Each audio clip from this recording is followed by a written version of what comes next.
하나님의 말씀 야고보서 4장입니다. 11절, 12절.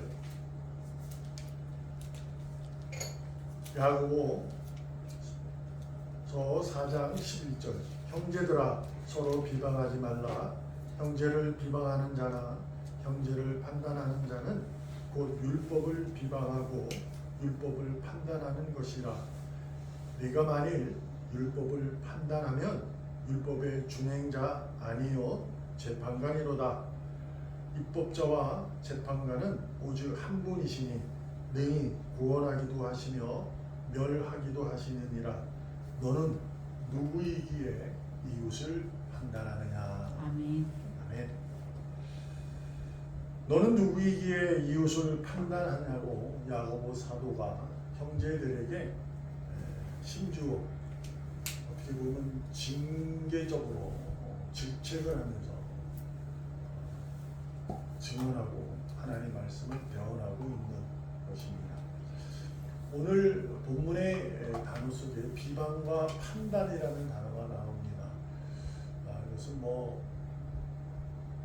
비방은 아주 이렇게 보면 좀 어감 자체가 안 좋게 들리고, 판단은 어느 정도는 그래도 들리지만 그래도 가만히 판단했다 그러면 이제 부정적인 요소가 그래도 50% 이상은 되는 거잖아요.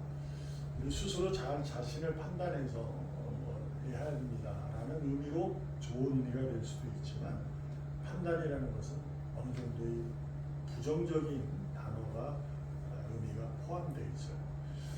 그래서 이제 야고보 사도가 이렇게 말한 것을 왜 그랬을까라고 이해해 보면 늘 말씀을 드렸다시피 성경의 그 배경입니다. 그 기록하게 된 배경. 야고보 사도가 있을 때는 핍박 시대예요. 그러니까 사도들이 편지를 썼을 때는 핍박의 시대입니다.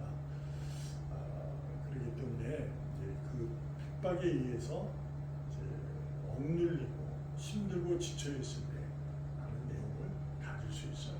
그 당시에 쓴 거니까 우리에게 믿음에 대한 뭐라 그럴까요?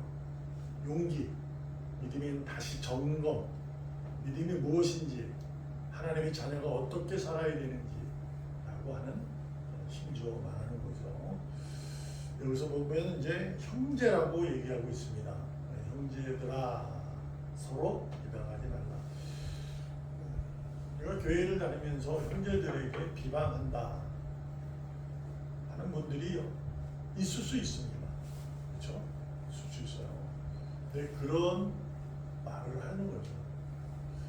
또한 판단한다 라는 거죠. 그럴 수 있잖아요. 근데 말씀드렸다시피 이게 지금 시대적으로 핍박의 시대, 박해를 합니다. 근데 왜 이런 얘기가 있을까? 이런 거예요. 나는 신앙을 그래도 이 어렵고 힘들어도 지키고 있다. 근데 저 형제는 왜 예수를 다시 부인하고 믿음을 잃어버리려고 하는 거냐? 그러니 너는 안 돼. 이렇게 이해하면 됩니다. 그 당시에 아주 크게 얘기가 그렇게 되는 거예요. 그랬을 때 이제 야고보 사도가 뭐라고 말하냐면 비방과 판단하는. 근데 우리가 솔직히 믿음을 잃어버리고 믿음 생활 이렇게 역할을 잘 하지 못하면 솔직히 우리도 저분이 그랬으면 안 되는 거 아닌가? 몇 사람이 모여서 이렇게 해야 되지 않을까? 왜 그럴까? 무슨 일이 있는 거 아니야? 이런 얘기를 하게 되잖아요. 근데 이제 우리가 알다시피 야고보 사도가 무엇을 말하냐면 비방과 판단을 율법과 비교를 하고 있다는 거예요. 그러니까 율법을 비방하고 율법을 판단하는 것이다 이렇게 얘기를 해요. 형제를 비방하고 형제를 판단했는데 그가 믿음의 생활이 잘못했다 했는데 그것은 율법을 비방이고 율법을 판단이다 이렇게 얘기해요. 그리고 율법을 이것은 만드시고 재판하는 분은 주님이시다 이렇게 설명을 하고 있어요. 그리고 형제들 자신을 포함한 형제들 모두는 율법을 지키는 자다, 준행하는 자다. 근데 너는 재판관이 아니다. 이렇게 얘기죠. 그래서 이것을 이제 살펴보면 우리에게 하나님이 이스라엘 백성을 애굽에서 건진 이후에 그들의 시내산 광야에서 그들의 율법을 주셨잖아요. 십계명을 주시게 됩니다. 그래서 그 십계명을 주신 것은 뭐라고 말하냐면 그들이 400년 이상을 이방에서 객으로 손님으로 이렇게 노예로 살다가 그게 젖어 있는 거죠. 거기에 그 법에. 그게 이제 그렇지 않겠어요? 우리가 지금 신앙생활이 몇십 년 되면 그 신앙생활이 처음하고 그 시간이 좀 달라지잖아요. 그런 식이에요. 근데 400년이라는 실질적으로 이제 애국에서 한 200몇 년 사신 거예요. 살게 됐는데 그 동안이라도 말미암아 어마어마한 거예요. 대대로 이제 내려온 거니까. 그것을 이제 부시는 거죠. 하나님 그래서 너희는 이제 내 백성이니 내 말을 들어라. 이렇게 돼서 율법을 주신 겁니다. 그 율법을 주셔서 그 율법을 준행하게 하는 너희는 내 백성이니까 내 말을 들어야 된다. 이렇게 된 거죠. 근데 우리는 또한 무엇을 알 수 있냐면 율법은 완성하신 분은 주님이신 거죠. 그래서 우리는 주님이 율법을 없애는 것이 아니라 준행하라고 온 거예요. 완성시키러 왔어요. 그럼 율법이 완성인데 완성이라는 단어를 가지고 이해해 보면 무엇이냐? 이게 바로 사랑입니다. 그러니까 율법을 하나님이 이스라엘 백성에게 주실 때는 하라 하지 마라 이 얘기는 사랑에서 그래요. 사랑에. 그러니까 사랑에 근거된 우리에게 주신 준행의 모습이에요. 그러니까 예수님도 오셔서 나를 주님으로 아는 너희들이도 나는 너 몰라. 그러니까 자신의 신앙의 능력, 영적인 능력이 발휘돼도 나는 널 모른다. 그 이유는 뭐예요? 너희는 사랑이 없다. 그러니까 아무리 신앙의 능력이 있고 영적인 능력이 있다 할지라도 사랑이 없으면 그것은 주님은 모른다는 거죠. 그래서 기독교는 본질적으로 사랑이라는 거예요. 그래서 율법을 비방하고 판단하는 것은 사랑이 없는 것을 얘기하고 있어요. 그렇게 이해할 수 있잖아요. 근데 봐봐요. 너는 누구냐? 왜 이웃을 판단하느냐? 이렇게 되잖아요. 이 얘기를 가만히 기울여 보면 우리는 하나님을 사랑하는 거예요. 그렇죠? 하나님을 사랑하는 자는 뭐라고 예수님이 말씀하셨죠? 너의 몸처럼 이웃을 사랑하라. 그렇죠? 그러니까 이웃을 사랑하는 것은 나를 사랑하는 것 같은 거예요. 그러니까 이웃을 비방하고 판단하는 것은 그 사람의 잘못에 신앙의 결핍과 신앙의 걸림돌의 모습이 일지라도 그것을 내가 비방하고 판단하면 나는 그 사람을 사랑하는 게 아니라는 거예요. 하나님의 명령은 나처럼 그를 사랑하라는 겁니다. 그러니까 내가 그 사람을 비방했을 때는 나도 비방했으니 나는 뭐 하는 거예요? 재판관이 되는 거예요. 사랑이 없는 거라는 얘기예요. 그러니까 이 얘기는 형제를 두고 하는 얘기이긴 하지만 자신을 두고 얘기하는 것인 줄 우리가 의미를 갖고 깊이 생각해 볼 수 있어야 합니다. 그래서 이것은 이웃에 대한 형제에 대한 삶의 내용을 가지고 그래서 우리가 교회로 들어오면 그분에 대한 신앙의 교회 생활에 대해서 비방 판단의 모습이 있을 수 있지만 우리가 조심스럽게 다가갈 것은 나라는 거예요. 나 자신이 그를 비방하고 판단할 때는 내가 재판관입니다. 곧 내가 주님이 돼버리는 거예요. 그거를 하지 말라는 거죠. 여러분과 저의 결산에 하시는 분은 주님이세요. 그게 재판관이에요. 우리도 의인이로 양의 자리 오른편에 서기 위해서 주님 앞에 마지막 날에 서게 됩니다. 재판관이 있죠. 근데 그 재판관이 무엇으로 재판을 하냐? 그게 입법, 그게 율법이에요. 율법은 지켰냐 안 지켰냐가 아니고 사랑이라고 그랬어요. 사랑을 두고 하는 거예요. 그래서 지극히 작은 자 하나에게 행한 것이 내가 했다. 이렇게 말씀하는 거예요. 그러니까 그들을 향해서 너희들이 사랑을 베푸는 것을 얘기하고 있어요. 그러므로 의인은 자신이 삶을 스스로 판단하거나 그래서 슬퍼하고 외롭고 힘들어질 수 있어요. 그러니까 다시 말씀드리면 이웃, 형제를 두고 얘기할 수 있는 거지만 다시는 나를 두고 얘기한다는 거예요. 그래서 내 스스로 삶도 우리가 자신을 비방하고 판단하는 경우가 있게 됩니다. 나는 왜 이러지? 나는 왜 이러는 거야 도대체? 이렇게 할 수가 있어요, 스스로. 그리고 이제 그것이 이제 형제로 갈 수도 있죠. 더 크게 나가면 목이 고두면 그럴 수도 있어요. 그런데 이것은 바로 나와 형제를 두고 주님이 말씀하시는 거다. 그러므로 하지 마라 하는 거예요. 뭐하라? 사랑하라. 또 우리가 그게 쉽지는 않잖아요. 그래서 우리에게 필요한 것은 뭐예요? 은혜예요. 하나님이 그걸 잘 알기 때문에 우리의 마음과 우리의 생각과 다 아세요. 우리가 무엇에 의해서 넘어지고 흔들어지고 넘어지면 잘 일어나지 못하고 세상적으로 기어 들어가려는 모습을 아세요. 그래서 주님은 당신이 약속을 두고 끝까지 태어날 때부터 나를 신앙으로 이끄는 분도 있지만 아는 분도 있잖아요. 막 60이 넘어서도 부르는 사람이 있잖아요. 60 생활까지는 하나님을 비방하고 살았는데 그 부를 때도 있어요. 근데 왜 그러냐면 60 동안 평생 나쁜 짓을 했기 때문에 하나님을 모르기 때문에 그 사람보다 태어나서부터 신앙생활한 사람은 더 귀하다.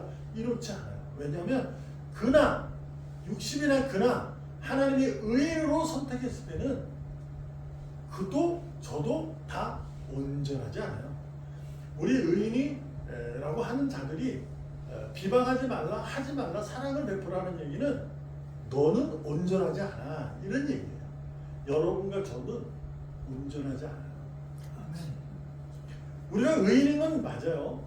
근데 의인이기 때문에 온전하다고 생각하면 안 된다는 거예요. 의인이기 때문에 우리는 뭘 한다? 사랑해야 한다. 아멘. 그래서 마태복음 7장 3절에 보면 형제의 눈 속에 있는 티보다 내 눈 속에 있는 들보를 봐라 이렇게 얘기하는 거죠. 티보다 들보가 더 큰 거예요. 그러니까 내 눈에 갇힌 거, 내가 가진 거는 허물이 있는데도 스스로는 가리고 그 사람만 보는 거예요. 근데 이 얘기는 뭐예요? 형제가 잘못하는 것에 대해서 야단치기보다 너를 돌아봐라. 그건 뭐예요? 네가 그를 판단하기 전에 너를 먼저 판단해라. 이렇게 얘기해요. 그래서 나 스스로가 믿음의 모습이 잘 지켜지고 있는가. 그래서 의인은 들보를 보고 깨달아라. 이렇게 하는 거죠. 그래서 이것은 늘 그날까지 주님 만날 그날까지 자신의 삶을 무엇으로? 말씀. 그 말씀의 주인공은 주님. 주님이 으로 말미암아. 그러니까 주님이 뭐를 할까요? 우리에게 가까이 하고 손을 잡아주시고 은혜와 긍휼을 베푸시는 거죠. 그래서 우리의 생각과 마음을 지켜서 평강과 미래된 삶을 함께 하시는 그것을 우리가 늘 경험하고 늘 배우고 하는 것이 바로 자신의 사랑을 점검하는 거예요. 그 모습으로 이렇게 얘기하죠. 갈라디 6장 7절에 보면 스스로 속이지 말라. 이것은 하나님을 업신여기는 거다. 사람이 무엇으로 심든지 그대로 거둔다. 이것은 이제 뭐라 그럴까 왜곡하는 부분이 생겨요. 스스로 속이면 심은 대로 거둔다. 그러니 너가 있잖아 헌금할 때 너 계산하고 말이야 너 이렇게 뭐 하고 그런 건 안 돼. 심은 대로 걷는 거야. 이렇게 이해할 수 있어요. 뭐 그렇게 이해해도 뭐 틀렸다고 말할 수는 없지만 이 얘기는 그런 얘기가 아니고요. 그거보다도 나는 괜찮아. 근데 저 사람은 아닌 것 같아. 이런 걸 말하는 거예요. 예, 그러니까 이게 비방하고 판단하는 거예요. 근데 그거는 뭐냐? 자기를 속이고 있는 거예요. 자기 안에 들보가 있는데 들보는 보지 못하고 그 그분의 티만 보고 비방하고 판단하는 거죠. 이것은 하나님을 업신 여긴다. 이게 뭐예요? 하나님은 업신 여김을 받지 아니하는 분이라는 거예요. 그분은 절대로 왜? 그분이 주신 것이 율법인데, 그분이 자기 것을 줬는데, 우리에게 믿음을 주셨는데 그것이 뭐 잘못된 거예요? 그걸 통해서 하나님이 업신 여긴다? 업신 여김 받는다? 아니요. 근데 뭐가 업신적이 받냐? 내가 나 스스로를 속이고 있으면, 내가 신앙생활을 하면서도 남을 비방 판단하는 이러한 모습으로 살아가는 하나님 주신 율법을, 그 사랑을 내가 발로 차는 것이다 라는 거. 그래서 뭘 한다? 신을 겁니다. 뭐예요? 결산의 앞에 양의 자리가 아니라 염소의 자리, 왼쪽으로 갈 수 있다. 이 얘기. 그러니까 우리가 이 말씀을 가지고 할 때는 늘 자신을 살펴볼 수 있는 우리가 되어야 돼요. 결론이 이겁니다. 우리가 살아가면서 의인은 형제나 자신의 삶을 선악, 옳고 그름의 구분이 아닙니다. 그가 옳고 그가 틀려, 잘못됐어, 이게 아니고요. 옳고 그름의 생각과 그 마음, 우리가 판단할 수는 있잖아요. 아, 저분은 주님 같아. 한번 어떻게 해요? 그 마음을 어디? 주님에게 맡기는 거예요. 아멘. 왜요? 주님이 재판관이시니까. 그분이 만드신 법이니까. 그분에게 맡겨서 그분이 내게 옳고 그름의 그 판단의 마음을, 주님이 그 마음을 지켜서 그걸 우리에게 무엇으로 바꿔요? 지혜로 바꿔줘요.